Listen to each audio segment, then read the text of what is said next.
चलिए अब आपको दिल्ली लेकर चलते हैं, जहां पर 5 फरवरी को विधानसभा चुनाव होने वाले हैं और ऐसे में पूरी दिल्ली में इस वक्त एक ही चर्चा है कि वोट फ्रीबीज पर चढ़ेगा या फिर विकास के मुद्दे पर चढ़ेगा, यानी कि डेवलपमेंट वर्सेस फ्रीबीज। अब इसको समझने के लिए आपको पहले एक कहानी सुना देती हूं, जहां पर एक व्यक्ति ये कहता है कि किसी आदमी को तुम एक मछली दो तो तुम एक दिन के लिए उसका पेट भर दोगे, लेकिन अगर किसी आदमी को मछली पकड़ना सिखा दो तो तुम जीवन भर के लिए उसका पेट भरने का उपाय कर दोगे। ये कहानी अपने आप में बहुत कुछ कहती है और इससे काफी हद तक आपका सारा का सारा कंफ्यूजन भी दूर हो सकता है। और चुनाव की घोषणाएं, घोषणा पत्र के वायदों और देश की सरकारों का अगर आप ट्रेंड देखेंगे तो लगता है कि सरकार को फिलहाल जनता को रोजाना मछली देना ही मुफीद लगता है, क्योंकि ये आसान काम है। अब सरकार मछली पकड़ने जैसा काम जनता को सिखाने पर ज्यादा जोर नहीं दे रही है या फिर इसके लिए मौके मुहैया नहीं करा रही है। दिल्ली विधानसभा चुनाव की मतदान की तारीख जैसे जैसे नजदीक आ रही है, उसके साथ ही पूरे प्रदेश में फ्रीबीज की और डेवलपमेंट के बैलेंस का मुद्दा गर्माता जा रहा है। सत्ता में बैठी हुई आम आदमी पार्टी ने मुफ्त सुविधाओं और फ्रीबीज योजनाओं की झड़ी लगा दी, जो कि उसकी राजनीतिक रणनीति का प्रमुख हिस्सा है, जिससे इस बात पर बहस शुरू हुई कि क्या short term welfare benefits long term बुनियादी ढांचे के विकास से ज्यादा महत्वपूर्ण होने चाहिए।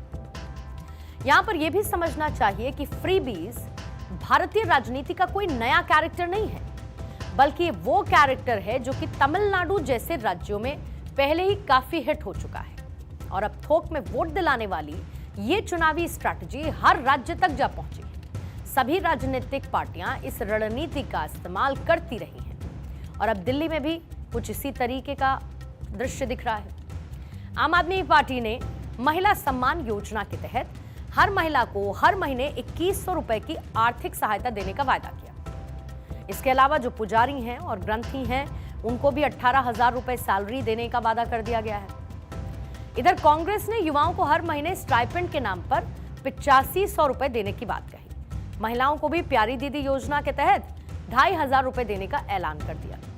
इधर बीजेपी ने अभी कोई औपचारिक वायदे तो नहीं किए हैं, लेकिन यह जरूर कह रही है कि आप सरकार की किसी भी कल्याणकारी योजना को बंद नहीं किया जाएगा, यानी कि सब्सिडी जारी रहेगी। अब यहां पर फैक्ट यह है कि फाइनेंशियल ईयर 2014-15 में जब दिल्ली में राष्ट्रपति शासन था, तब सब्सिडी पर 1554 करोड़ रुपए खर्च हो रहे थे, जो कि अभी करंट फाइनेंशियल ईयर में बढ़कर 10,996 करोड़ रुपए तक पहुंच चुके हैं। अब इन सभी नंबर्स को देखकर हमारे मन में क्या विचार आता है? पहला ये कि राजनीतिक दलों की ये योजनाएं कुछ वक्त के लिए तो बड़े फायदे का सौदा हो सकती हैं, लेकिन फ्यूचर में, भविष्य में इसका रिजल्ट खराब होगा। यहां पर एक बात साफ कर देना चाहते हैं कि फ्यूचर में इसका रिजल्ट खराब होगा, ये दूसरे राज्यों से कंपेयर करके निकाला गया और अनुमानित है। मीडिया रिपोर्ट्स के मुताबिक फाइनेंशियल ईयर 2025-26 में दिल्ली के राजस्व घाटे में नुकसान का अनुमान जाहिर किया जा रहा है। कुछ महीने पहले भी इसी तरीके की एक रिपोर्ट दिल्ली सरकार के फाइनेंस डिपार्टमेंट के जो बजट प्रभाग है, वहां का जो ऑफिस है, उसके अनुमानों के हवाले से आई थी। अब जरा ध्यान से सुनिएगा और बहुत ध्यान से सुनिएगा, क्योंकि ऐसा पहली बार हो सकता है जब 1993 के बाद दिल्ली को राजस्व घाटे का सामना करना होगा। लेकिन आप सोचिए, आम आदमी पार्टी पर फ्रीबीज बांटने का आरोप हमेशा से लगता रहा, लेकिन वो इसके बावजूद कहते हैं कि उनकी सरकार के पास पर्याप्त पैसा, यानी कि वो सरप्लस स्टेट है और वो इसीलिए ऐसा कर रहे हैं। जरा एक बार सुन लीजिए। हमारी बहुत सारी योजनाएं हैं, अलग अलग किस्म के बुजुर्गों के लिए, विधवाओं के लिए, दिव्यांगों के लिए, लेकिन अगर और भी योजनाएं बनाने की ज़रूरत पड़े, अगर आपको लगे कि कोई स्पेशल किस्म की योजना बनाने की ज़रूरत है, दिल्ली सरकार आपके साथ है। पैसे की कोई कमी नहीं है। हमारा दिल्ली सरकार अकेली सरकार है पूरे देश में जो लॉस में नहीं चलती। बजट हमारा फायदे में चलता है, हम घाटे में नहीं चलते, क्योंकि ईमानदार सरकार है। यानी कि दिल्ली घाटे में जा सकती है और अब तक सिर्फ ये एक अनुमान है। और ऐसे में हमारा जो दूसरा विश्लेषण है वो ये भी कहता है कि अगर ये स्थिति कभी आए ही ना कि दिल्ली को राजस्व का घाटा हो, जैसे कि बीते 10 सालों में नहीं हुआ, तो फिर दिल्ली देश के लिए उस मॉडल की तरह भी बन सकता है जो कि विकसित देशों की तरह फ्री सेवाएं देगा। जैसे कि अमेरिका और ब्रिटेन।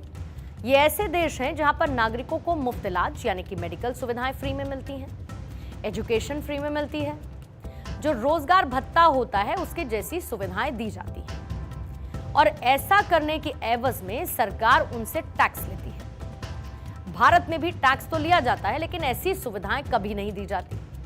और ऐसे में आज हम देश के सामने ये विजन भी रखना चाहते हैं कि अगर कोई राजनीतिक दल बिना राजकोषीय घाटे के जनता को ऐसी सुविधाएं दे रहा है तो इसमें उस प्लानिंग की जरूरत है जहां पर ऐसी स्थिति कभी ना आए कि सरकार के पास पैसे की कमी हो। और अगर ऐसा मॉडल बनकर तैयार हो जाता है तो हम भी फ्री इलाज, फ्री शिक्षा और बेरोजगार होने पर स्टाइपेंड की बात कर सकेंगे। और हमारा मकसद सरकार को इसी नैरेटिव पर लाने का दबाव बनाने वाला होना चाहिए।